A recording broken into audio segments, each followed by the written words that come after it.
Mga par, malapit ng simbang gabi. Kunting oras na lang. Magsisimula ng simbang gabi. Ayan o, outfit check.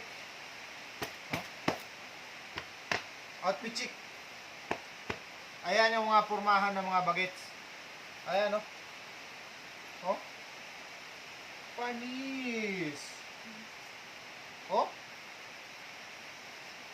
Tapos pag maglakad ka, Gar, ganito, yung parang lakad ng LB, mga basketballista.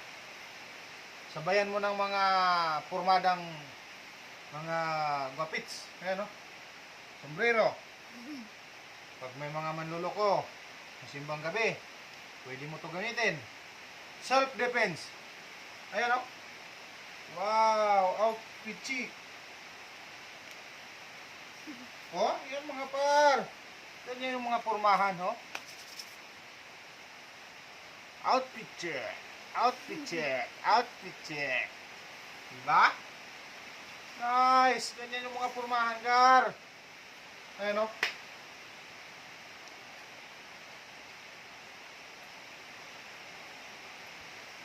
Diba? Oh. Nakakabago, Gar. Dito lang yan sa Pilipinas, nakakabagong mga pormahan, oh.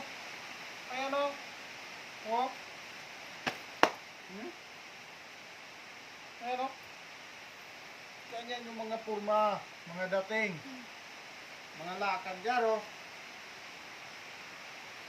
Tapos, biglang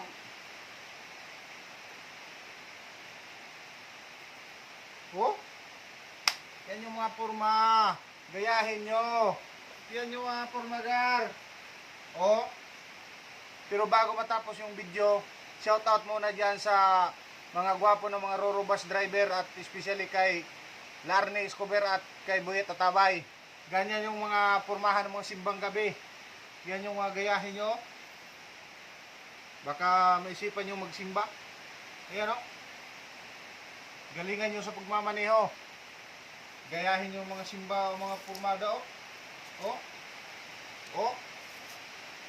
Yan. Yung gayahin nyo mga par. O. Lakad pa lang o. Ganyan yung mga lakad ng mga varsity. Yan yung gayahin nyo. Yan mga varsity.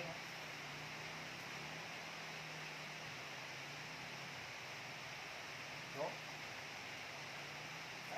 So. Mga pormada, Gar. Oh, mga tirada, yung gayahin nyo. Huwag na kayong magdalawang isip, magsimba na kayo para mabawasan kasalanan nyo. Simbang gabi lang katapat nyan.